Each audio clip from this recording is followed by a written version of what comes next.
Bab haram orang yang telah berhijrah kembali ke tempat asalnya, yakni untuk menetap di tempat asalnya, di tanah tumpah darahnya. Imam Muslim dengan sanadnya meriwayatkan daripada Yazid bin Abi Ubaid daripada Salamah bin Al-Aqwa' bahawa beliau pernah masuk menemui Al-Hajjaj. Maka Hajjaj berkata kepadanya, "Hai Ibn Al-Aqwa', engkau telah balik ke tempat asalmu, engkau telah balik ke kampung asalmu, engkau telah berpatah balik, engkau telah pulang ke kampung asalmu." Qala la. Salamah berkata, "Tidak, tetapi Rasulullah sallallahu alaihi wasallam membenarkan saya untuk kembali ke tempat asal, ke kampung halaman saya." Babul mubaya'ah ba'da fath Makkah 'ala al-Islam wal jihad wal khair. Ini bab berbai'ah selepas Fath Makkah untuk tegak di atas Islam, jihad dan kebaikan, dan menyatakan makna la hijrata ba'da al-fath, tiada lagi hijrah selepas pembukaan Makkah. Dengan sanadnya Imam Muslim meriwayatkan daripada Mujashih bin Mas'ud As-Sulami, katanya, saya pergi kepada Nabi sallallahu alaihi wasallam untuk berbai'ah dengannya untuk berhijrah. Faqala, Nabi sallallahu alaihi wasallam bersabda, hijrah itu telah berlalu untuk ahlinya, tetapi atas Islam, jihad dan kebaikan. Yani aku boleh berbai'ah atas Islam, yani untuk tegak, aku boleh berbai'ah dengan kamu untuk tegak di atas Islam, untuk berjihad dan untuk melakukan kebajikan. Dengan sanadnya Imam Muslim meriwayatkan daripada Mujashih bin Mas'ud lagi, katanya, aku bawa saudaraku Abi Ma'bad kepada Rasulullah sallallahu alaihi wasallam selepas pembukaan Mekah. Aku pun kata, wahai Rasulullah, berbai'ahlah dengan dia untuk berhijrah. Nabi sallallahu alaihi wasallam pun bersabda, hijrah itu telah berlalu dengan ahlinya, yakni masa berhijrah itu telah berlalu dengan ahli hijrah. Qultu fa bi ayyi syai'in tubay'u. Saya pun berkata, kalau begitu engkau berbai'ah atas apa, yakni untuk apa dengan dia? Nabi sallallahu alaihi wasallam kata, untuk Islam, jihad dan berbuat baik ataupun berbuat kebajikan. Abu Uthman berkata, selepas itu saya berjumpa dengan Abu Ma'bad, saya cerita kepada dia apa kata Mujashih itu. Dia pun kata, benar kata Mujashih. Dengan sanadnya Imam Muslim meriwayatkan supaya tadi juga, dia kata, saya bertemu, perawi kata, Abu Uthman kata, saya bertemu dengan saudaranya. Maka saudara dia tu kata, benar Mujashih, tapi dia tidak ada sebutkan Abu Ma'bad dalam riwayat ini. Dengan sanadnya Imam Muslim meriwayatkan daripada Ibnu Abbas, katanya Rasulullah sallallahu alaihi wasallam bersabda pada hari pembukaan Mekah, pada hari pembukaan, iaitu pembukaan Mekah, tiada lagi hijrah, tetapi yang tetap ada ialah jihad dan niat. Dan apabila kamu diseru, yakni untuk berperang, maka keluarlah kamu berperang. Riwayat satu lagi pun mithlahu, seperti juga. Kemudian riwayat daripada Aisyah, katanya, pernah Rasulullah sallallahu alaihi wasallam ditanya tentang hijrah, maka Nabi sallallahu alaihi wasallam bersabda, tiada lagi hijrah selepas pembukaan Mekah, tetapi jihad. Yang ada, yang terus ada, tetap ada, ialah jihad dan niat. Wa idza stumfirtum fanfiru, seperti tadi. Riwayat daripada Abu Sa'id Al-Khudri, bahawa ada seorang A'rabi tanya Rasulullah sallallahu alaihi wasallam tentang hijrah. Nabi sallallahu alaihi wasallam pun kata, engkau ni, hijrah tu berat, berat adanya. Fahallaka min ibil, kau ada unta kau? Dia kata, ada. Adakah engkau memberikan zakatnya? Dia jawab, ya. Nabi sallallahu alaihi wasallam kata, kalau begitu engkau beramallah, beramallah min wara'il jihad, min wara'il bihar, di negeri kamu sendiri yang jauh daripada negeri Madinah. Itu asal makna dia di sini. Kalau kita pakai dengan makna zahir dia, beramallah kamu walaupun di seberang laut sekalipun. Fa inna Allah la yatiraka min amalika syai'an, kerana sesungguhnya Allah tidak akan mengurangi apa-apa amalanmu. Riwayat satu lagi seperti itu juga, cumanya dia kata innallaha lan yatiraka min amalika syai'an. Itu beza. Sesungguhnya Allah tidak akan mengurangi apa-apa amalanmu. Wa zada fil hadis, dan perawi dalam sanad ini menambahkan dalam hadisnya, qala fahal tahlubuha. Nabi SAW tanya, adakah engkau memerah susunya untuk diberikan kepada orang yang memerlukan? Yang pada hari dibawa unta itu ke tempat minum airnya. Orang itu menjawab, ya. Ini bab kaifiat ataupun cara bai'ah dengan orang-orang perempuan. Dengan sanad yang Imam Muslim meriwayatkan daripada Aisyah isteri Nabi SAW, katanya, orang-orang minat bila berhijrah kepada Rasulullah SAW, mereka diuji dengan sebab adanya firman Allah Subhanahu Wa Taala ini, iaitu wahai Nabi, bila orang-orang minat datang kepadamu untuk berbai'ah untuk berbai'ah agar mereka tidak akan melakukan syirik terhadap Allah dengan apa-apa pun, dan tidak mencuri, tidak berzina, hingga ke akhir ayat. Aisyah berkata, orang-orang minat yang mengakui apa yang tersebut di dalam perjanjian itu bermakna Nabi SAW bermakna dia telah mengakui, dia telah lulus ujian.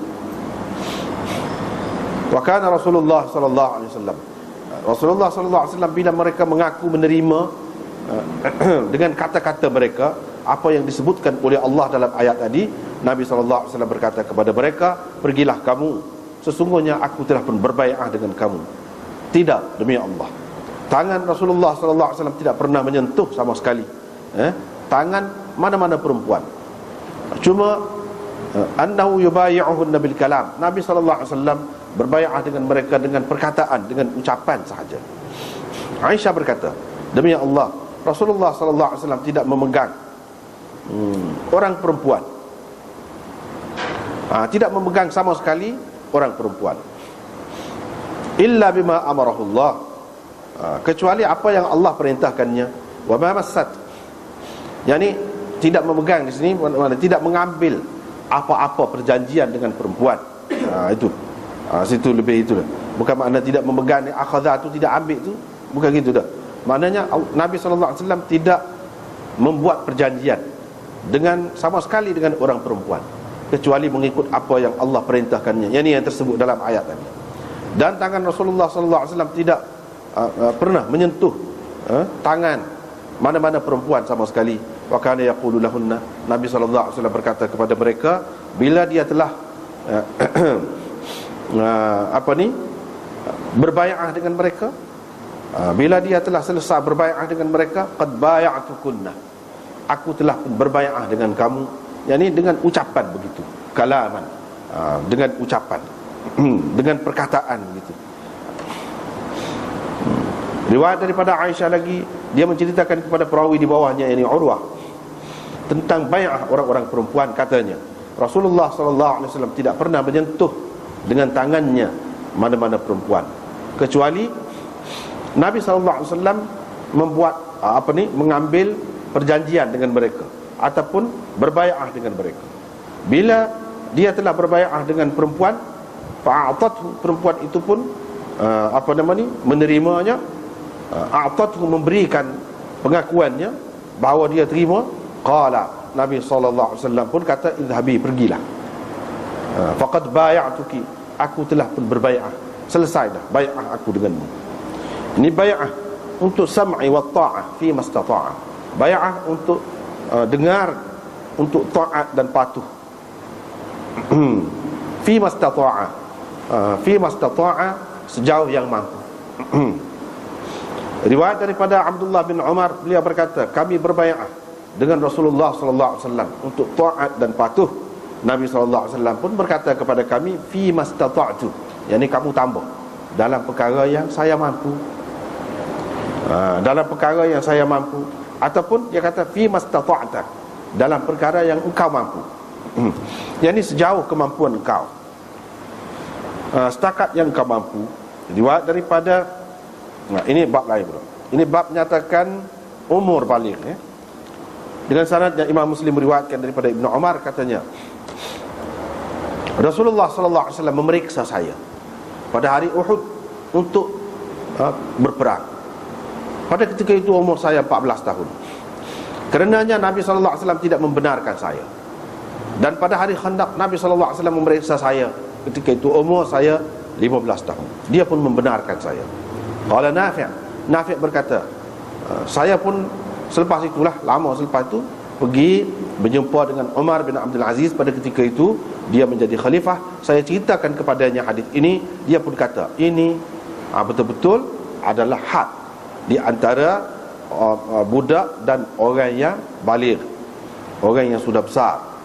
Dia pun menulis surat kepada pegawai-pegawainya supaya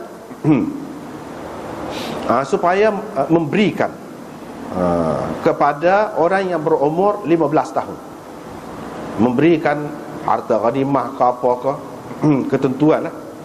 Wa ma kana duna dhalik, orang yang kurang umurnya daripada 15 tahun, faja'aluhu fil 'iyal, kamu masukkan dia dalam senarai keluarga.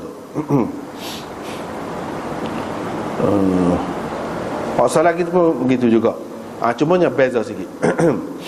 Dia kata umur saya pada ketika itu 14 tahun. Nabi SAW mengira saya ni masih budak lagi, masih kecil lagi.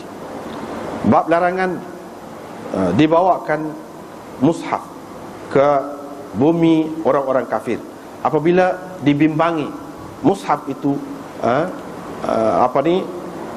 jatuh ke tangan mereka. Dengan sanadnya Imam Muslim meriwayatkan daripada Abdullah bin Umar, katanya Rasulullah SAW melarang daripada dibawa Al-Quran ke bumi musuh. Riwayat satu lagi daripada Abdullah bin Umar juga daripada Rasulullah SAW, bahawa baginda melarang dibawa Al-Quran ke bumi musuh kerana takut akan diambil oleh musuh. Riwayat daripada Ibnu Umar lagi, katanya Rasulullah SAW bersabda, jangan kamu bermusafir membawa Al-Quran, kerana saya tidak yakin, saya tidak yakin, saya berasa tidak aman akan diambil oleh musuh. Ayub berkata, memang musuh telah pun mengambilnya dan mereka telah menghujah kamu dengannya. Dengan sanadnya Imam Muslim beriwayatkan lagi dengan beberapa sanad. Dia kata, fa inni akhafu, saya takut. Dalam hadis Dhahhak bin Uthman dia kata makhafata, lafaz dia tu berbeza, maksudnya sama, jadi kerana takut akan diambil oleh musuh.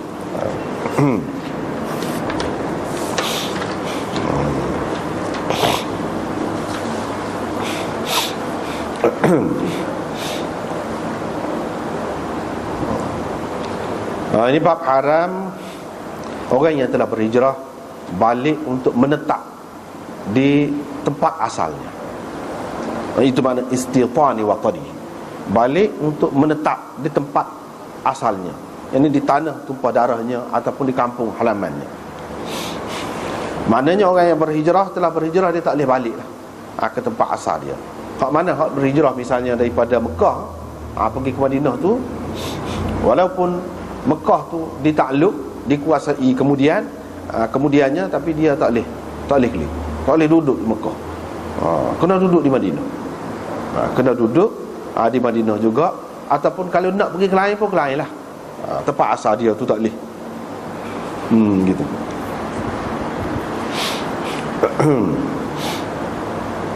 Hadis dalam bab ini Imam Muslim hanya mari saja hadis, iaitu ceritanya Salamah bin Al-Aqwa', sahabat Nabi SAW, hak lari derah tu, hak lari derah, lebih derah pada kuda tu, kita sudah jumpa dah sebelum pada ni kan. Dia pernah pergi jumpa dengan Hajjaj bin Yusuf Al-Thaqafi, gubernur yang dikatakan zalim. Dia pergi berjumpa, ini pada masa dia menjadi gubernur lah. Dia pun kata, hai Ibn Al-Aqwa', irtadatta ala aqibai, engkau telah berpatah balik kampung. Balik duduk kampung pula. Gitulah. Itu makna ta'arrabta, engkau kembali menjadi Arabi. Ini engkau kembali menjadi balik kampung lah. Arab tu maknanya orang kampung kan, orang ulu. Jadi balik ke ulu mula. Gitulah, balik kampung kau mula. Pasal dia tahulah memang tak boleh, orang yang sudah berhijrah tak boleh balik ke kampung halaman dia untuk menetap. Salamah kata, tak, Aku hok lagu lain cerita. Rasulullah sallallahu alaihi wasallam sendiri telah membenarkan untuk aku balik. Mana ada orang-orang yang dikecualikan. Kena mengikut hukum umumnya tak boleh balik. Tetapi ada orang-orang yang dikecualikan, termasuklah Salamah bin Al-Aqwa'. Dan sebenarnya bukan Salamah saja, tapi kumpulan dia, puak-puak dia, iaitu daripada Bani Aslam, Nabi sallallahu alaihi wasallam benarkan. Dia termasuklah. Dia termasuk. Dan dia ni pergi ke mana? Kampung halaman dia tu, iaitu di Rabatah. Dan di sana dia pergi sana, dia berkahwin ke apa. Ada dah bininya menikah pula sana. Boleh anak pinak ke apa di sana. Duduk sana lah. Sehinggalah beberapa malam sebelum dia mati, dia balik ke Madinah. Pergi ke Madinah. Tak tahulah dia mimpi ke, dia dapat tahu lagu mana, ada tanda ke. Dia balik pergi ke Madinah, mati di Madinah. Itulah cerita Salamah bin Al-Aqwa'. Jadi nak rakyat sini semua orang maklum. Zaman awal dulu, awal Islam dulu maklum, tak boleh orang yang sudah berhijrah nak balik ke tempat asal dia, tak boleh. Gitulah. Mana hijrah ni berat.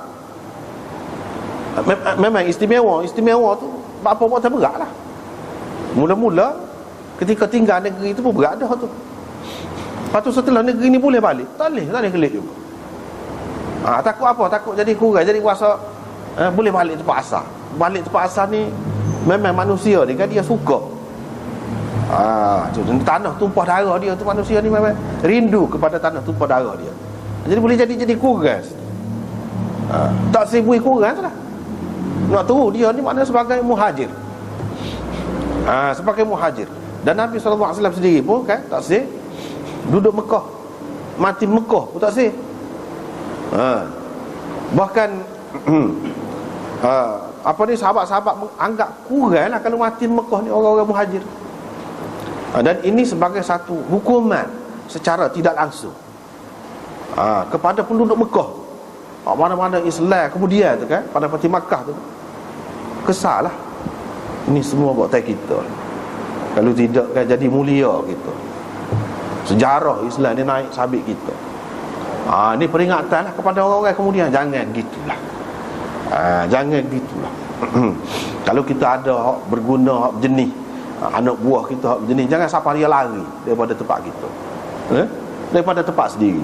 Sepatutnya kena jaga molek, biar tahu rega, ada rega. Takut jadi sepuan Nabi secara tidak langsung lah, bukan langsung, tidaklah kata dia mengaju. Kalau kita nak kata dari satu bentuk, dari satu segi, satu bentuk, mengajulah juga. Tapi ini semua dengan perintah Allah. Dengan perintah Allah. Mana kesal tak kira lah, tak habis lah. Gitu. Ini sebab kita lah ni belakang tak erti menghargai dia. Padahal dia bukan nak gapo, baik sangat orangnya. Berasa lah belakang, berasa benar. Berasa tu lah. Ini dari segi kesannya kepada sahabat-sahabat ni. Hak ni lah sanggup mati pula. Kerana Islam. Hak baru-baru masuk Islam ni pula, lepas pada tu berjuang terus. Sahabat-sahabat ni pula pasal apa? Nak tembus lah, nak tembus kekurangan, kecuaian mereka pada masa yang lepas. Kita tengok Imam Nawawi kata, Qadhi Iyad berkata, ijma' ummah. Ijma' dah ni, kecuali hak dikecualikan tadilah, hak tu tak apa, tentang haramnya muhajir dia meninggalkan tempat berhijrah dan balik ke tanah air dia. Dan orang yang berhijrah ni kalau dia balik ke tempat asal dia, itu termasuk dalam dosa besar. Dosa besar. Termasuk dalam dosa besar. Dalam Bukhari, dalam Nasa'i dan lain-lain ada sebut belaka, iaitu wal murtaddu ba'da hijratihi a'rabiyan. Itu termasuk dalam orang yang dosa besar belaka, iaitu orang yang balik ke tempat asalnya selepas berhijrah, termasuk dalam dosa besar. Dan ada juga hadis yang menunjukkan Nabi SAW laknat, menyatakan Nabi SAW dilaknat orang yang balik ke tempat asal dia, kecuali kalau ada fitnah. Ada fitnah. Hadis yang dikemukakan oleh Tabarani daripada Jabir bin Samurah, iaitu Nabi SAW bersabda, la'anallahu man bada ba'da hijratihi. Allah melaknat orang yang balik semula ke tempat asal dia selepas hijrahnya, illa fil fitnah, kecuali dalam keadaan timbul fitnah di tempat hijrah dia tu. Misalnya, fa innal badwa khairum minal muqam fil fitnah. Kerana balik ke tempat asal itu lebih baik lagi daripada tetap duduk di tempat hijrah tu. Itu dikecualikan. Kalau tidak memang tak boleh. Termasuk dalam dosa besar. Inilah hak Hajjaj sebut tu. Hajjaj kata apa? Balik kampung. Mana dia kira tak molek lah. Jadi Salamah kata itu dengan izin Nabi SAW.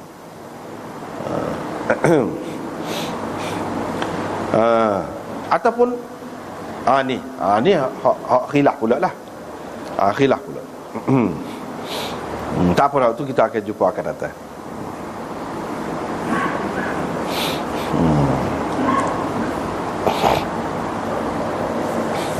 Kita akan jumpa akan datang. Kita akan balik semula pula sini selepas bab ni. Lepas tu bab berbai'ah selepas pembukaan Mekah untuk tegak di atas Islam dan untuk berjihad dan melakukan kebaikan dan menyatakan makna la hijrata ba'dal fathi. Hadis hak mula-mula Imam Muslim mari di sini riwayat daripada Abi Uthman An-Nahdi. Dia adalah yang dengar hadis ni daripada Mujashih bin Mas'ud. Mujashih bin Mas'ud ni bawa adik-adik dia Abu Ma'bad dalam riwayat yang kita baca tadi, pergi jumpa dengan Nabi SAW, minta biar Nabi bai'ah dengan dia untuk hijrah. Dia sendiri pun nak juga, saudara dia pun begitu juga. Abu Uthman tu pergi jumpa pula dengan adik-beradik dia tu yang dipanggil Abu Ma'bad itu, tanya royak, kata adik-beradikmu royak kepada aku hadis gini. Dia kata betul. Dia kata, siapa Abu Uthman ini? Abu Uthman An-Nahdi. Itu terkenal, ulama terkenal. Dia termasuk di dalam mukhadram, orang panggil, termasuk dalam mukhadramin. Mukhadramin ni orang yang dah dengan zaman jahiliyah, dah dengan zaman Nabi, tapi ia tak ada jumpa dengan Nabi SAW. Itu orang panggil mukhadram. Kalau jamuknya mukhadramin, termasuk dalam hak itulah. Di zaman jahiliyah dia hidup 60 tahun. Selepas tu Islam 80 tahun. Selepas Islam 80 tahun. Umur dia 140 tahun. Dan seorang yang terkenal taat, patuh kepada agama, Abu Uthman An-Nahdi. Dan dia baru pergi ke Madinah ni zaman Sayyidina Umar. Situ baru. Maknanya terima Islam tu Islam dah, tapi pergi ke Madinah di zaman Sayyidina Umar baru. Dengan Nabi SAW dia tak ada. Walaupun dia sezaman dengan Nabi SAW, tapi kalau tak ada jumpa, walaupun Islam orang tidak panggil sahabat.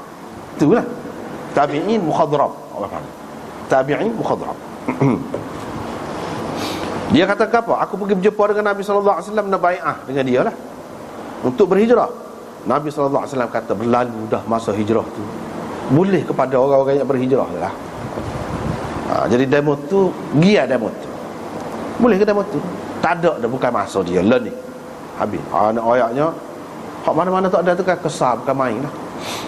Sedihnya, terharunya dan berasa ketinggalannya. Dalam Quran pun sebut hijrah, orang-orang yang berhijrah tu khusus dia sebut. Mana ada keistimewaan dia. Orang yang masuk Islam pada pembukaan Mekah ada kelebihan juga dalam Quran, tapi tak serupa dengan hak sebelum tu, lebih lagi. Sebab itu disebut sangat Muhajirin dan seorang lagi Ansar. Muhajirin tu beratlah pasal kena tinggal tanah air. Tak ada dah giah. Masa dia telah berlalu untuk ahli-ahli dia saja. Hak mana sudah jadi Muhajirin tu tak ada. Tapi kalau nak bayar boleh.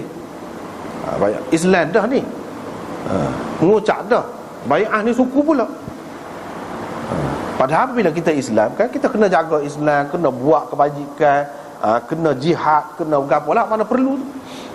Tapi boleh nak berbai'ah, maknanya pemerintah berbai'ah dengan rakyat dia untuk sesuatu perkara yang khusus. Boleh. Misalnya di sini boleh berjihad, berbai'ah untuk Islam, untuk tegak atas Islam.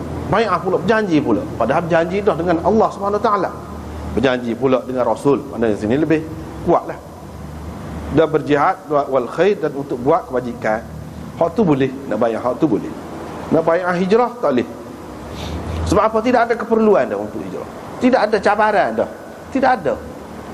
Dan Mekah ni jadi Islam belaka. nak hijrah awak ke dia? Hijrah ni ada sebab.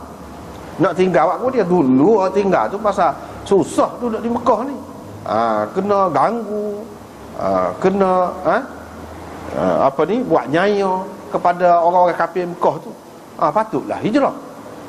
Tak boleh nak menegakkan Islam di sana. Jadi bila Mekah tu sudah Islam, nak agak dia lagi hijrah. Hak yang kedua tu pula tu juga serupa. Serupa berlaku. Cuma dalam riwayat seterusnya pada hari itu Fatih Makkah, Nabi kata la hijrata walakin jihadun wa niyyatun. Tapi hak tetap ada, hak terus adanya jihad, perjuangan untuk menentang kebatilan. Hak tu terus ada, perjuangan hidup terus ada, dan niat untuk menegakkan Islam, hak tu kena ada. Boleh hak tetap ada pahala, ada kelebihan jugalah. Tapi pahala hijrah tu tak boleh. Pahala ada niat untuk berjihad ataupun berjihad secara langsung, ada niat untuk buat perubahan dalam hidup, untuk jadi baik. Mana niat tu dengan buat sekali lah. Buat sekali. Ada hak tu memang boleh lah, pahala ada faedah lah, terus ada lah tu. Dan lepas tu dalam riwayat hak lagi tu, la hijrata ba'dal fathi, ada tamu, bukan la hijrata saja, la hijrata ba'dal fathi. Gitu. Tetapi hak adanya jihadun wa niyyatun wa idza stumfirtun fanfiru. Bila kamu diseru untuk berjihad, mana pemerintah panggil kamu untuk perang, kena pergi. Tu adalah. Mana tidak boleh kata nak perang tak suka lu, tak boleh. Nak perang tak tentu kalu, tak boleh. Kecualilah, dia ada kecualilah, kalau pemerintah tu tidak menjalankan tugas, senyap, tak buat gas, tak ada usaha, maka boleh jadilah adalah jalannya. Tapi kalau pemerintah tu sendiri memang duduk berjihad sama-sama, tak boleh kita nak buat tak tu kalu. Mana kena ikut arahan, kena mengikut arahan. Bila dipanggil, maka kamu kena pergilah, perang. Maknanya jihad ini akan terus ada dan dikehendaki daripada pemerintah, gitulah. Jadi menghidupkan jihad.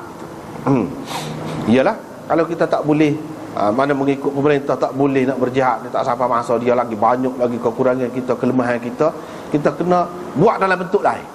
Jihad juga ubah mana kehidupan. Tak apa, buat, asal buat. Tak ada langsung nak mengubah kehidupan orang Islam, itu tak boleh. Itu tak ada perjuangan, tak ada perjuangan. Tak ada niat ke arah nak Islam, tak boleh. Dia kena ada lah.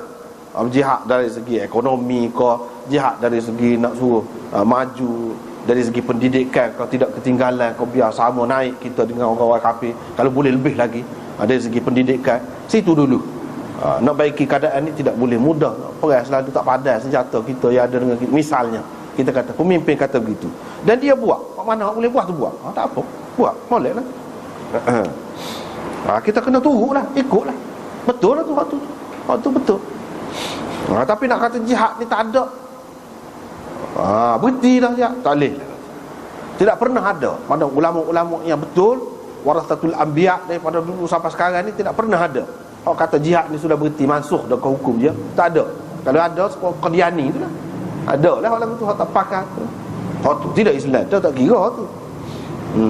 Ada lah tu, suka benar lah orang putih, penjajah dulu, pasal dia kata jihad tak ada.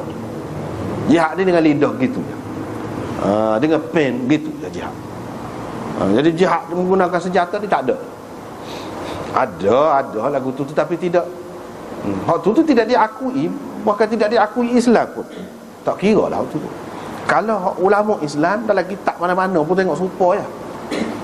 Jihad tu tetap ada. Walakin jihadun wa niyyatun, dia kata. Al jihadu madhin ila yaumil qiyamah.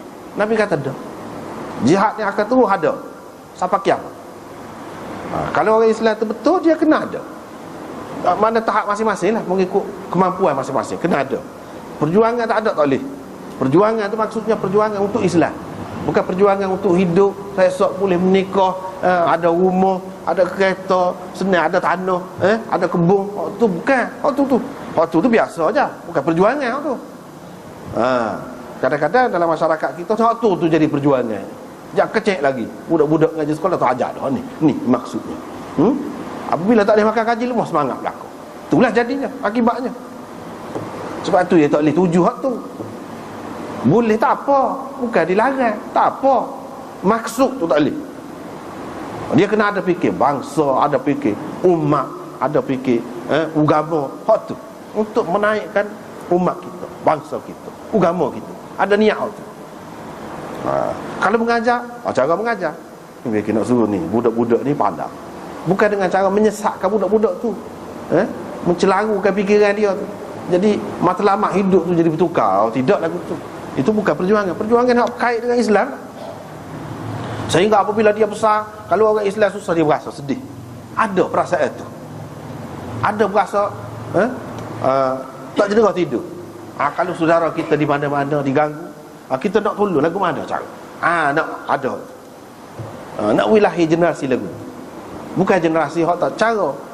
Biarlah kena Palestin, kena di Kashmir, di mana-mana ikut, tak kena kita. Kita tak cara hak. Lagu tu tak sah. Hak tu yang nak ada perjuangan, kurang-kurangnya lagu tu. Duduklah gapo pun siapa di mana-mana pun. Dia kena ada hak tu. Kalau tak ada hak tu, tak ada perjuangan. Tidak ada walakin jihadun wa niyyatun, tu tak ada. Hak ni kena ada. Barulah orang Islam ni dia naik. Kalau dia mundur pun dia akan naik. Kalau tak ada hak ni, jihadun wa niyyatun tak ada, dia kau jatuh. Kalau hak maju dah pun dia akan jatuh. Kalau hak lemah dah, kau lemah lagi. Dia akan jadi gitu. Tak apalah. Jadi kalau kita baca seterusnya, Arabi tu tanya tentang hijrah. Nabi kata, dia kata hijrah tu besar kedudukannya. Lepas tu dia pun tanya gini-gini. Jadi kesimpulan daripada bab ni, kalau kita perhatikan,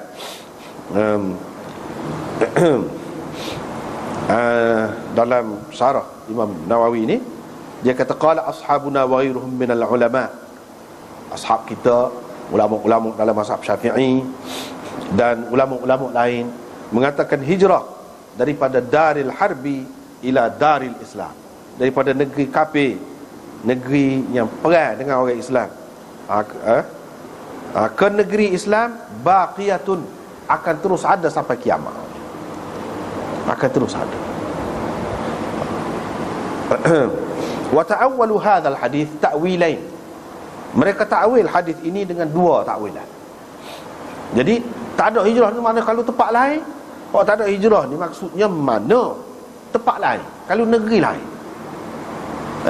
Sebab kita kata suatu ketika dulu Kemoja kan, kena buat nyaya bukan main kan. Orang Islam dia bunuh, terutamanya orang Islam lah. Orang tidak Islam pun teruk juga.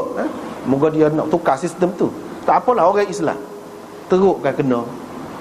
Dalam keadaan tu wajib dia lari, dia berhijrah. Jadi ni maksudnya hijrah tu akan terus ada sampai kiamat. Jangan kita jadi berasa lemah. Jangan kita berasa lemah orang Islam, tak ada arah. Jangan gitu. Dan saudara-saudara Islam hak lain, dia kena fikir juga. Dan hak tu molek orang-orang kita, alhamdulillah. Kerajaan kita, rakyat kita pun maknanya sambut baik, mengalu-alukan kedatangan saudara-saudara kita dulu kan, daripada Kemoja ni, bantu gapo semua tu kan. Itu molek benar lah tu.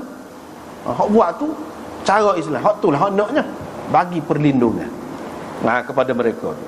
Jangan tak saya terima, tak ada arah nak pergi. Baik hak kafir pun nak terima misalnya. Jangan gitu. Dalam keadaan lagu mana nyawa dia ni terancam. Usah kau nak semaya nak gapo, kita dengar cerita tu tak berat-berat lah kan. Berat-berat. Paksa suruh makan babi lah, macam-macam lah awak nganyi. Jadi akan terus ada hak tu. Jadi hak kata la hijrata ba'dal fathi ni apa makna? Dia kata, mereka takwil la hijrata ba'dal fathi, daripada Mekah tu. Sebab apa? Mekah tu sudah jadi Islam dah, negeri Islam dah. Jadi apa makna hijrahnya? Hak tu, hak tak ada hijrah tu aman dah, boleh buat Islam dah. So, yang keduanya, inilah yang lebih sahihnya kata dia, iaitu hijrah yang ada kelebihan, ada keutamaan, yang istimewa tu. Yang berbeza mana orang-orang berhijrah itu daripada orang lain. Habis dah berhenti dah. Dengan sebab dikuasai oleh orang-orang Islam Mekah. Habis. Kalau ada hijrah lain pun dia tidak setara tu. Hijrah lain tu ada, tapi hijrah yang istimewa tu ada lagi? Tak ada. Hijrah yang istimewa tu khusus dengan sahabat-sahabat Nabi SAW. Itu makna la hijrata ba'dal fathi. Sekat Fatih Mekah tu hak tu hak istimewa. Kalau ada lagi pun tidak setara tu. Hijrah tu molek lah juga, bagus juga, tapi tidaklah setara tu. Sebab apa? Sudah habis dengan Fatih Makkah. Wa madat li ahliha alladhina hajaru qabla Fatih Makkah. Sebab Islam sudah kuat dah, gapo. Lepas tu berhijrah ni setara mana? Sebelum pada ni hak bab mula-mula kita baca saat ni kan, di bawah tu Imam Nawawi sudah sebut dah tu, kita kata tadi, kita akan balik semula. Iaitu hijrah di zaman Nabi SAW ni fardu, wajib. Bahkan dalam Quran Allah SWT menempelak orang yang tidak berhijrah.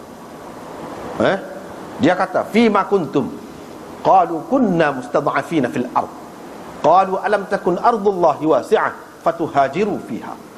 Maknanya orang-orang yang malaikat mati ambil nyawa dia dalam keadaan zalimi anfusihim. Mereka menganiayai diri mereka sendiri. Itu aniaya ke diri sendiri orang panggil. Tidak berhijrah.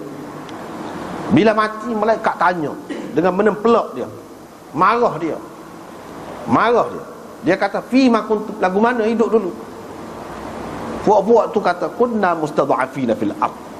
Kami semasa hidup dulu lemah. Lemah. Dianggap lemah dan ditindas oleh orang. Malaikat tanya, "Pah, bumi Tuhan ni tidak luah kan ni? Boleh berhijrah kan?" Apa maknanya tidak berhijrah? Jadi makna itu caranya malaikat tu kata kepada orang-orang yang tidak berhijrah. Daripada situlah dia menjadi wajib, fardu kepada orang-orang Islam pada masa itu.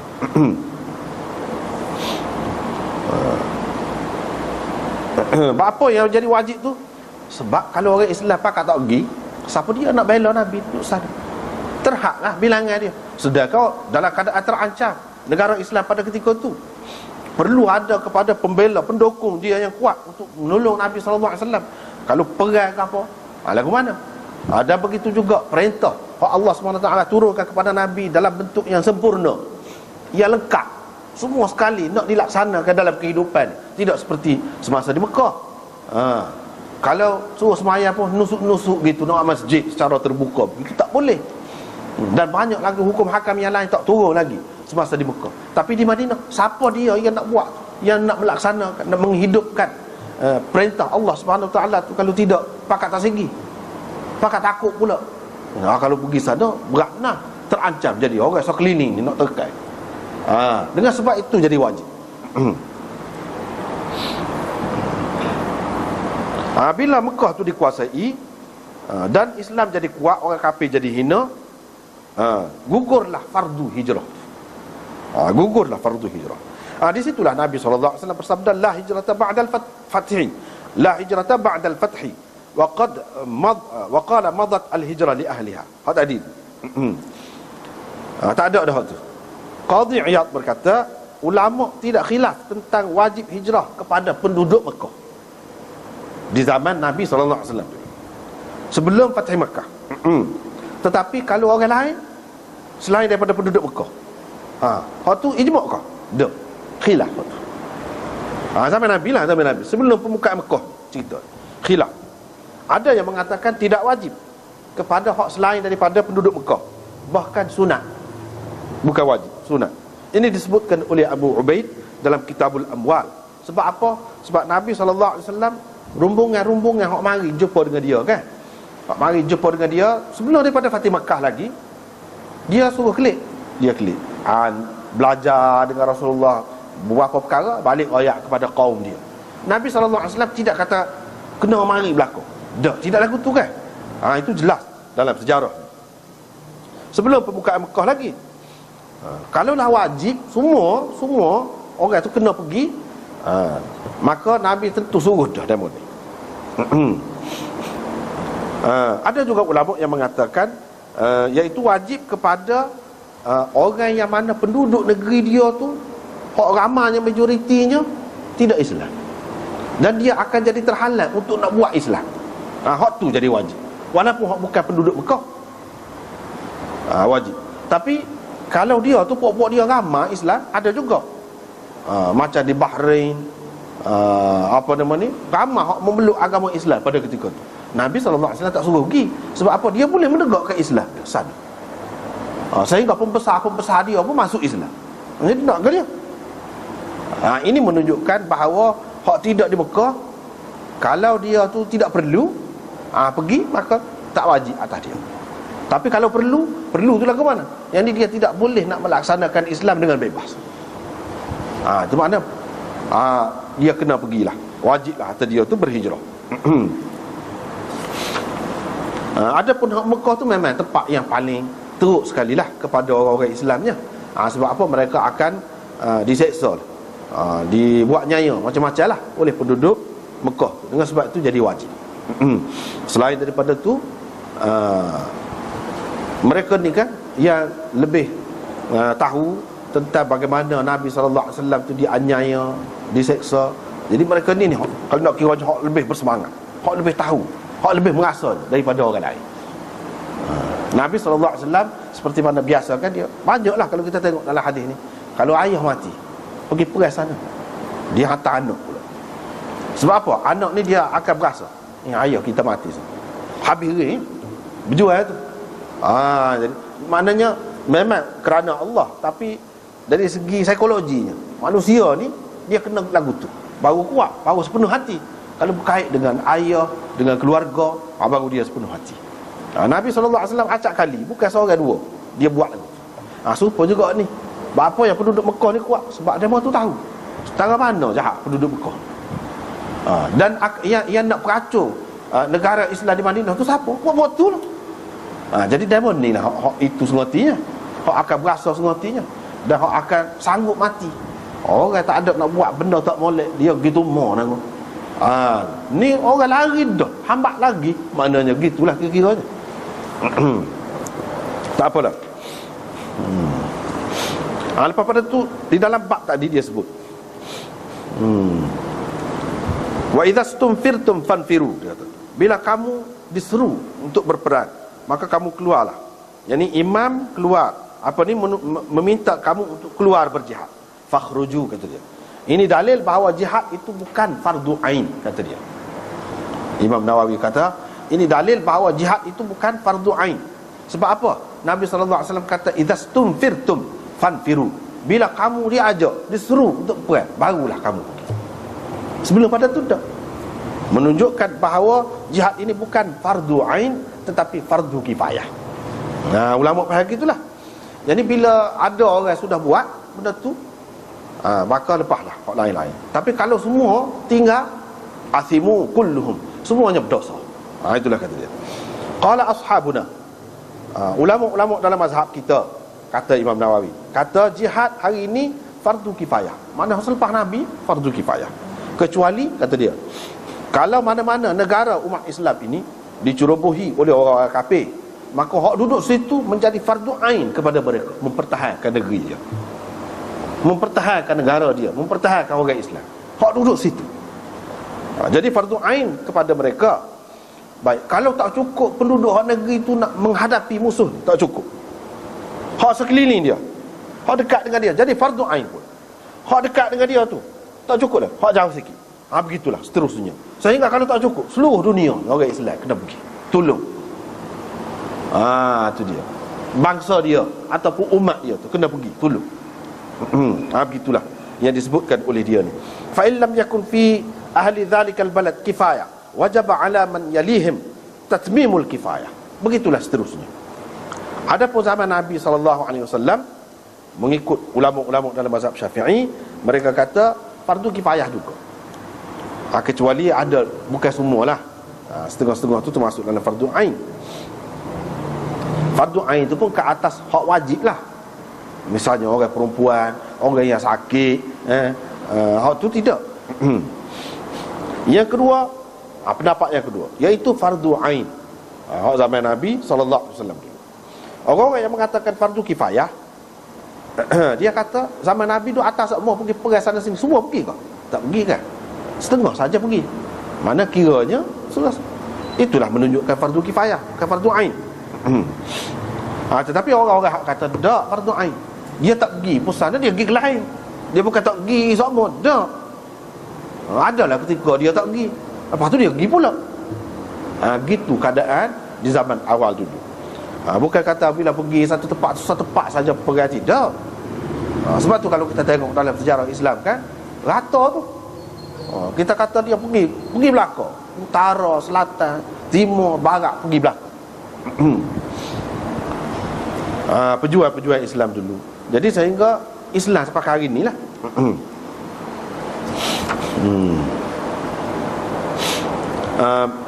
Dan lagi bukti bahawa hijrah tadi tu, hijrah tu tidak wajib, iaitu hak ni hadis yang kita baca kemudian Abu Sa'id Al-Khudri, iaitu seorang Arabi tu, dia tanya Nabi tentang hijrah. Ni hadis ni. Ni dalil juga kepada tidak wajib hijrah. Sebab Nabi SAW kata, mu ada kau unta gini. Dia kata ada. Nabi SAW kata tak apa, buatlah negeri kamu. Allah SWT tidak akan mensia-siakan amalan kamu. Nabi SAW kata, tidak kata, tak boleh, kena mari. Tidak lagu tu. Hadis ini menunjukkan juga, menguatkan lagi pendapat golongan yang mengatakan tidak wajib berhijrah. Iaitu hak ni siapa dia? Duduk Mekah kan ni? Tak, duduk lain. Duduk lain seperti yang kita baca tadi lah. Kalau hak duduk lain tu tidak jadi wajib kepada mereka berhijrah. Dan hadis ini juga menunjukkan bahawa buat amal ni mana-mana pun boleh pahala, tidak sia-sia. Dalam hadis disebut fa'mal min wara'il bihar, bahr dalam bahasa Arab dengan makna negeri. Dalam syarah ni pun disebut gitu, dengan makna negeri. Kalau kita nak pakai dengan makna asal dia, iaitu makna seberai laut, makna kalau seberai laut, makna isyarat dah. Walaupun orang ni tidak duduk seberai laut, hak lebih sesuai dengan dia, ada tempat dia lah, negeri dia. Tetapi Nabi SAW kiranya telah mengisyaratkan bahawa akan ada umat dia ni hak duduk seberai laut daripada semenanjung Arab. Hak tu pun mana kalau dia buat kebaikan, dia akan dapat pahala juga. Serupa je. Mana-mana negeri, mana-mana pun serupa je pahala. Kecuali lah di Mekah tu dari segi buat ibadat ke apa tu, tu memanglah ada kelebihan. Di Madinah ke apa tu, tu ada kelebihan. Kalau tidak, lain serupa. Dan hak tu hak boleh buat di Mekah dan di Madinah. Banyak lagi yang boleh dibuat dan perlu dibuat di tempat lain. Perlu dibuat di tempat lain dan tidak boleh dibuat, tidak ada. Masalah tu, perkara tu di Mekah dan Madinah. Misalnya nak berdakwah, hak sudah Islam berlaku, nak berdakwah kepada dia lagi. Mekah tu, moga Islam berlaku, dakwah kena pergi negeri lain lah. Itu yang kita kata, ada juga amalan yang tidak ada di sana. Jadi untuk dapat hak tu kena pergi sana, berdakwah ataupun berjihad. Jadi kena tepat tu lah. Arabi ni dia tanya, hijrah ni dengan maksud nak pergi duduk dekat Nabi SAW. Dan hijrah ni besar kedudukannya. Besar kedudukan dari segi pahala satu, besar kedudukan makna dia tu. Apa makna apabila seseorang tu berhijrah tu?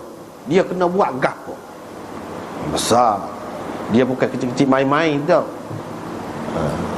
Itu maksud Nabi SAW di sini. Bahkan ada di dalam hadis-hadis yang lain disebutkan, dalam Bukhari pun ada, dalam Muslim ni pun ada, iaitu Arabi juga, dia duduk Madinah dah, dia minta Nabi SAW batalkan perjanjian dia dengan Nabi SAW untuk duduk di Madinah. Dia tak, dia penat duduk di Madinah, sebab cabaran kuat. Dia minta nak keluar daripada Madinah, Nabi tak beri. Beberapa kali minta, akhir sekali dia keluar sendiri. Nabi SAW pun kata, Madinah ni dia serupa dengan penyembur api tu. tukar besi. Apabila dia sembuh emas tu kan jadi cuci emas. Hak mana-mana dia kita kata daki dia tu, dia akan keluar dengan sendiri. Nabi sallallahu alaihi wasallam kata gitu. Maknanya berat. Kedudukan hijrah tu maknanya besar, berat. Orang yang kuat hak boleh duduk sana. Hak tu lah hak Nabi sallallahu alaihi wasallam naknya. Dia akan keluar. Tidak semesti orang tadi tu bila kata begitu dia tu munafik dah. Kita tak boleh kata begitu. Dia Islam juga, tapi Islam yang lemah. Ada baiknya juga sebenarnya. Kalau hak lemah tu tak ada sekali. Kadang-kadang hak lemah ni ada jadi tak ada pasal-pasal. Hak kuat sikit jadi takut kan. Kalau ada hak menakut seorang, asalnya hak tidak takut tu tak takut, tapi waktu dia tu muka berubah, hak lain pun jadi takut. Boleh jadi. Baik tak ada lagu ni. Dengan sendirinya Nabi SAW kata Madinah ni dia menyingkirkan hak lemah-lemah tu, hak hapah tu. Jadi hak adanya hak berenah sungguh, hak adanya pati sungguh. Hak tu lah hak kuatnya. Maknanya dia tidak kira dari segi bilangan, tapi kira dari segi mutu dia tu. Ada berlaku begitu. Bukan seorang dua, ada berlaku. Tapi Nabi SAW bila dia sudah berjanji, dia tak akan tarik dah. Sebab apa? Dia bukan benda main-main, bukan main dia. Masa nak buih, hola tangan, hola. Lepas tu masa nak tarik. Tidak lagu tu. Kecuali orang tu pergi sendiri. Begitu dia tak apa, ikut. Tapi dosa dia. Dosa lah sebut tadi lah. Tak boleh main-main. Sudah bayar dah pula. Lepas pada tu nak pergi pula. Dosa. Begitu. Nak ceritanya di sini, hak kuat lemah ni ada sama-sama bila-bila masa. Nabi SAW ni dia seorang pemimpin yang bijaksana. Dia tahu hak lemah lagu ni caranya. Tidak kata hak lemah pun nak erek pergi juga. Tak. Dan dia tahulah. Dia tahu. Orang yang pemimpin yang macam ni lah, dia boleh berjaya apabila dia erti tengok nilai orang-orang bawah dia. Hak ni boleh heret sekat mana? Hak ni sekat ni ya, tak boleh pergi dah. Kalau tebal pun habis masa, habis ring, habis tenaga. Menyusahkan juga. Habis tu.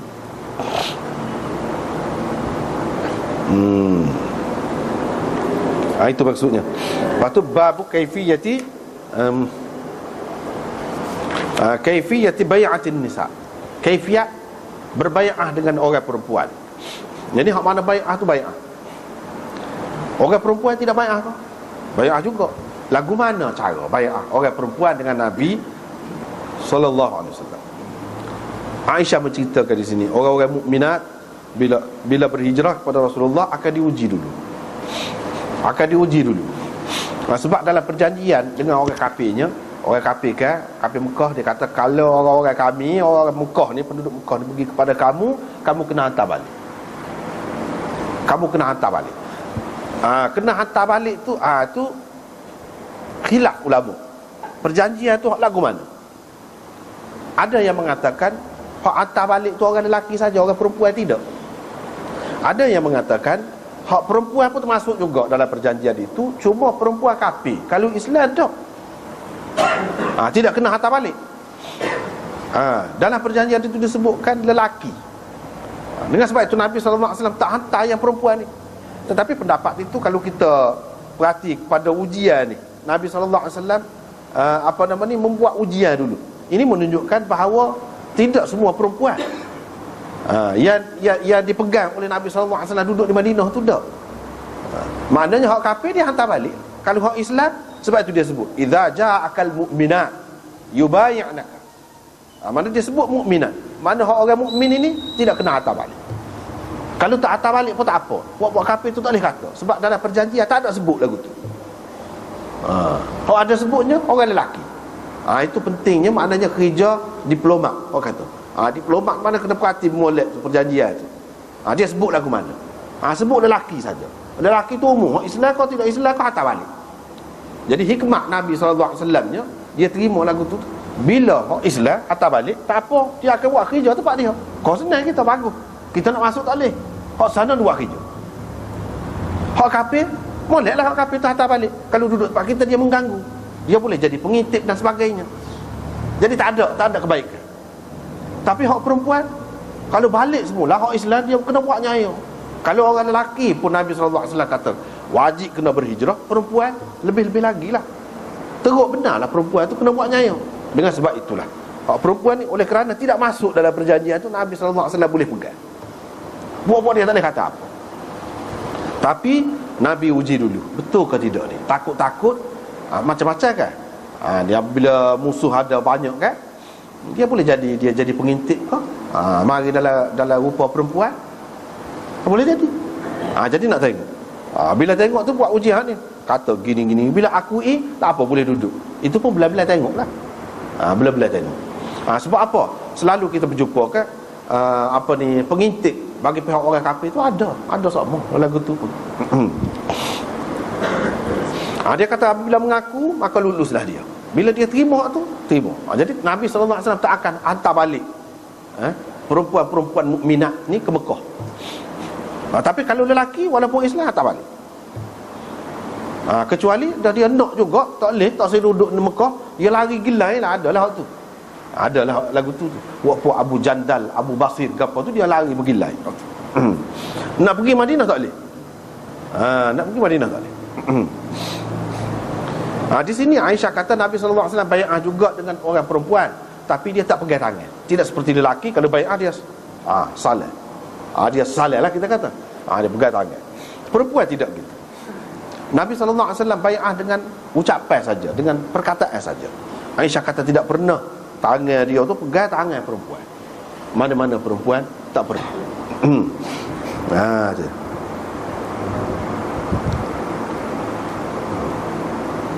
Tidak pernah menyentuh, kata dia.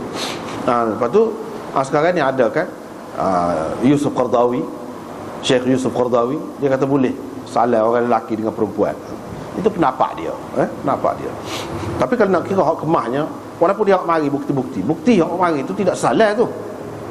Bukti hak mari tu orang pegang tangan dia, hak salahnya salah.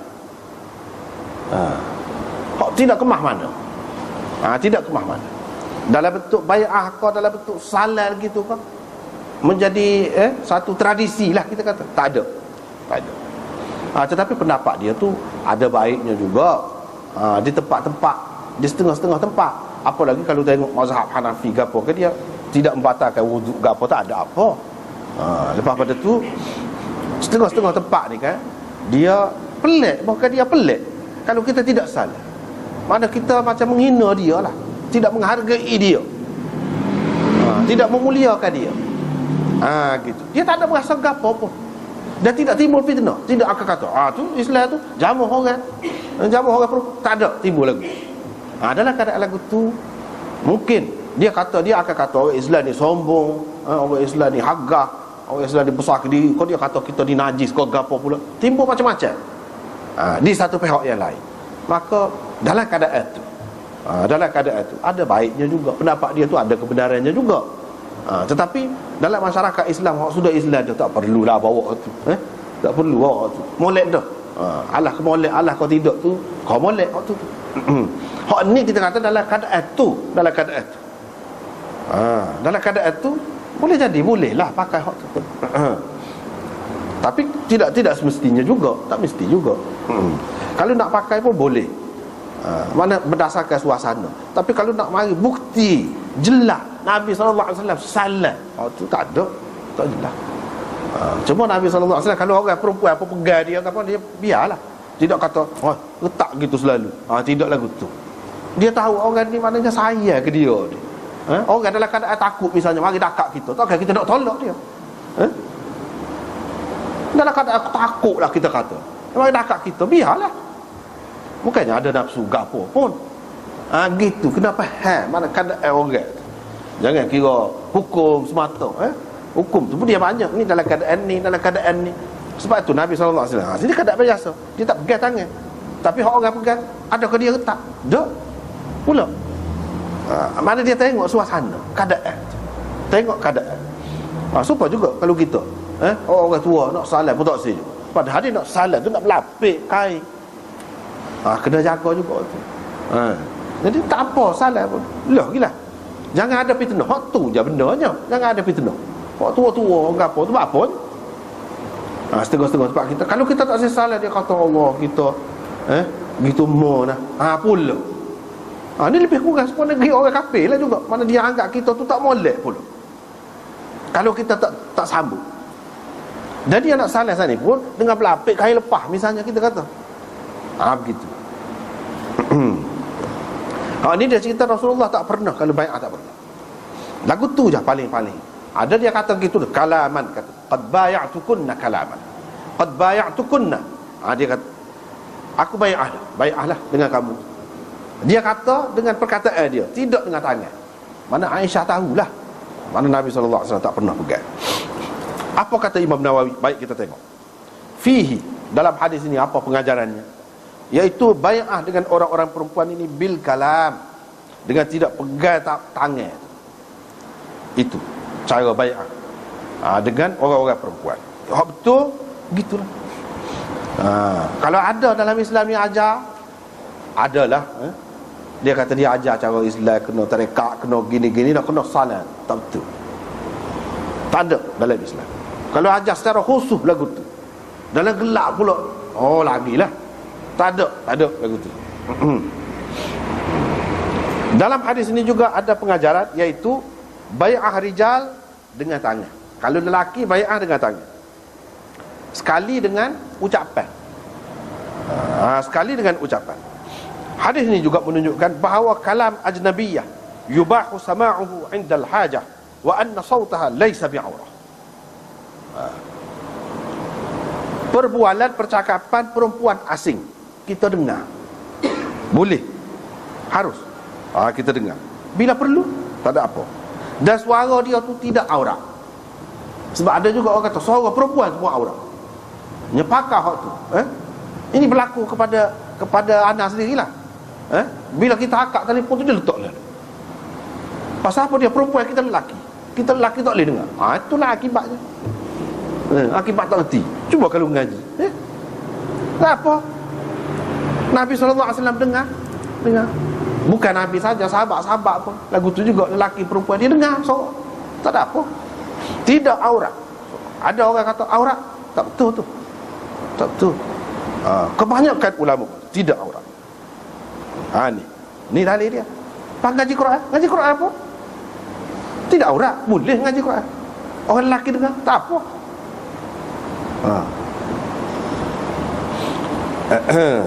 Pak kita kata naik nafsu setara mana? Dengar ngaji Quran naik nafsu. Dengar lagu pun tak ada naik nafsu. Apa yang ngaji Quran gitu? Tak ada. Boleh. Mana kalau untuk guru tu perempuan. Orang tua perempuan ngajar anak murid lelaki, apa je? Boleh pahala dia. Takkan dia tak boleh jadi tok guru kepada orang. Tu Aisyah duduk mengajar, duduk royak tu. Anak-anak buah dia Aswad, Masruq, orang tu, orang ni tu tak dengar suara dia. Kalau suara aurat ni, perempuan ni aurat, tak ada ilmu Aisyah ni. Hadis tak ada. Tak ada, tak betul. Dan hadis ini juga menunjukkan bahawa tak boleh sentuh kulit perempuan ajnabiyah tanpa perlu. Nak sentuh kulit orang perempuan, begitu juga sebalik, tak boleh. Min ghairi daruratin, tanpa ada keperluan. Kata tabbub, perluan itu lah ke mana? Dia kata doktor misalnya, doktor lain, tak apa. Bukan sekadar nak sentuh kulit, tengok kemaluan perempuan pun tak apa. Dah beranak tu tak tengok, takkan nak lenggak lah kata. Paling lah ke lain. Bukan dia tu. Ni misalnya. Wa fasdin wa hijamatin, nak bekal misalnya. Perempuan tu kalau perlu bekal, tak apa. Perlu. Lepas tu nak cabut gigi misalnya. Bekal. Cabut gigi. Katakanlah Dr. Tino. Tak apa. Perlu tu. Takkan tak boleh pegang. Begitu juga nak jamah nadi kau misalnya kita kata. Nak tengok mata kau, nak cek penyakit, boleh. Sama ada doktor tu lelaki ataupun doktor tu perempuan, terhadap yang sebaliknya, boleh. Wa kuhli' ainin, nak celak mata dia, boleh juga. Celak mata, kita kata celak mata ni perlu secara mana, darurat secara mana, ini dia sebut boleh. Kalau hak lelaki tu nak celak mata, hak perempuan kau, ni dari segi fiqh lah, dari segi fiqh. Dan seumpamanya yang mana tidak didapati perempuan boleh buat, harus bagi lelaki melakukannya, lelaki ajnabi. Lid darurah. Kira ada darurat itu. Kira ada darurat. Dan suara perempuan itu tidak aurat waktu nak tekan. Kalau ada lagi orang faham lagu tu, nah, ketinggalan lah. Sepatutnya tidak gitu. Sepatutnya tidak gitu. Kalau lagu tu nak ngaji lagu mana, payahlah. Nak ngaji lagu mana? Ni tu ajar lagu tu. Jadi kalau belajar pun kena tulis. Kena tulis. Nak tanya gini tak boleh. Suara tu aurat. Padahalnya kena terjumpa dalam hadis banyak sahabiah, sahabat-sahabat perempuan Nabi. Dia tanya gini, tanya depan-depan. Kecek gini. Bukan dengan Nabi saja kita kata takut khusus dengan Nabi tak. Sahabat-sahabat kemudian dengan khulafaur rasyidin tu kecek. Duk bincang. Bagi pendapat dia. Tak apa. Babul bay' 'ala as-sam'i wa ta'ah fi ma istata'a. Bai'ah untuk taat dan patuh. Nabi SAW ni kerana dia bersimpati, dia tahu manusia ni ada kelemahan dia. Bila dia berbai'ah, dia tak boleh bai'ah secara mutlak begitu. Mana dalam perkara yang mampu, gitu dia letak. Ataupun sejauh yang mampu. Kamu kena kata gitu, tabah gitu. Bai'ah 'ala as-sam'i wa ta'ah, Nabi kata fi mastata'tu. Kalau fi mastata'tu bermakna Nabi suruh orang tu tambah. Hak berbai'ah dengan dia tu tambah fi mastata'tu. Yang sejauh yang saya mampu, ataupun dalam perkara yang saya mampu. Itu kalau kita kata fi mastata'tu. Kalau fi mastata'ta, mana Nabi tidak suruh dia tambah, Nabi sendiri tambah. Yang ni dalam perkara yang kau mampu, ataupun sejauh yang kau mampu. Jadi kalau engkau mampu tak apalah. Kalau engkau tak mampu, tak apa juga. Sebab apa? Sebab setara dalam Quran kepada Allah Subhanahu Wa Taala ni benda hak tidak wajib. Dia kata fattaqullaha mastata'tum. Kamu bertakwalah kepada Allah semampu-mampu kamu. Sekadar yang kamu mampu. Hak tidak wajib lah. Hak wajib tak boleh. Hak wajib tak boleh. Hak mana tidak ada hak dia. Susah kita nak hadkan. Misalnya pemimpin. Dalam banyak perkara. Hak nak taat ni setakat mana? Banyak. Boleh jadi kita rasa tak boleh pergi hak ni. Dia ada benda tu. Kalau hak terhad lah ke mana, macam semaya 5 waktu. Hak tu tak boleh pergi dah hak tu. Mampu tak mampu pun kena mampu lah. Jadi ittaqullaha mastata'tum. Setara Allah. Kalau Nabi kurang lagi kan, sepatutnya kena ada lah hak tu. Sifat tu mana sekadar ataupun setakat mampu. Tidak kata Nabi SAW ni mana paksa orang hak tidak mampu pun, di luar daripada kemampuan pun, itu juga tidak begitu.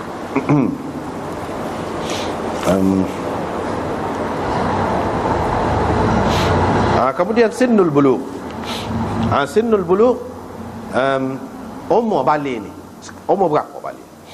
Dia marilah hadis ni, hadis Ibnu Umar ni. Dia kata Nabi periksa dia pada hari Uhud. Perang Uhud ni pada tahun yang ketiga. Pada tahun tu aku berumur 14 tahun. Nabi SAW tidak membenarkan aku masuk, tak boleh. Tak cukup umur dia kira. Dia kata. Tapi pada hari Khandaq dia periksa aku, tengok aku umur 15 tahun. Dia benarkan aku. Umar bin Abdul Aziz bila Nafi' royak kepada dia gini, dia buat keputusan bahawa umur ni balik ni 15 tahun. Mana kalau tidak ada tanda-tanda yang lain bagi balik itu, sebelum tu tak ada, umur saja ada, maka kira umur 15 tahun. Kalau ada tanda sebelum pada tu, tanda yang semua orang terima, iaitu ihtilal, keluar air mani. Keluar air mani dengan mimpi.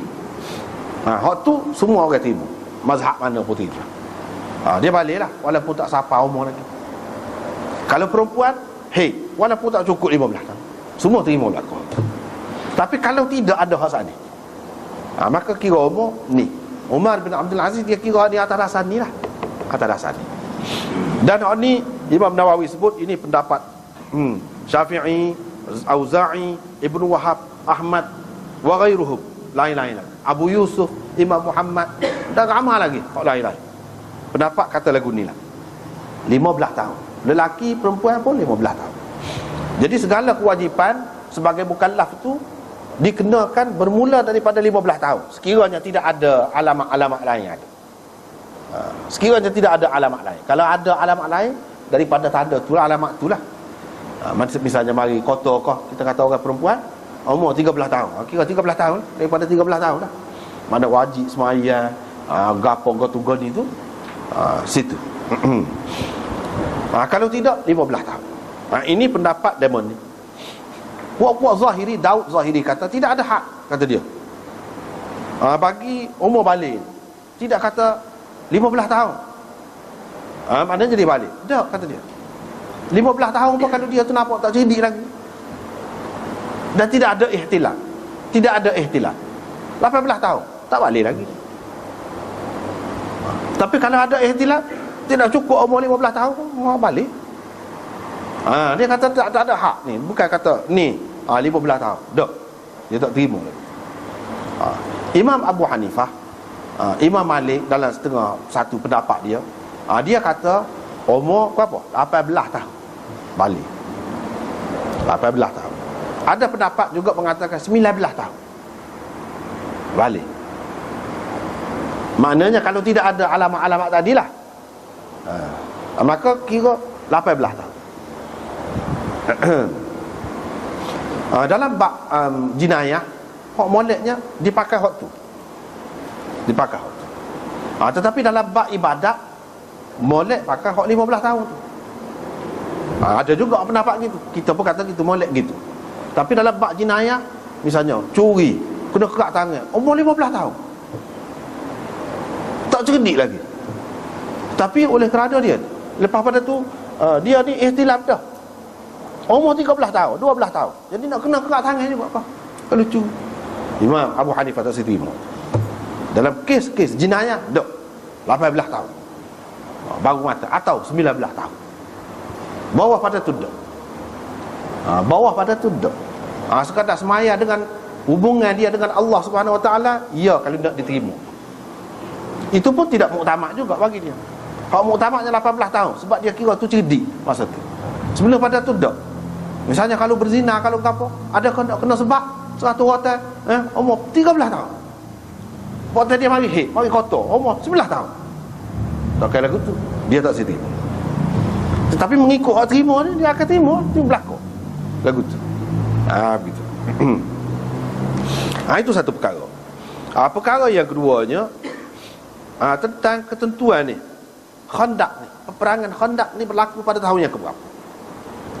Berdasarkan hadis Bukhari Muslim hak ni, setahun selepas tu lah. Sebab dia kata pada masa Uhud tu tahun 3, umur dia 14 tahun. Pada hari Khandaq, lepas 14 tahun, 15 tahun, makna setahun lah selepas tu. Maknanya tahun keempat.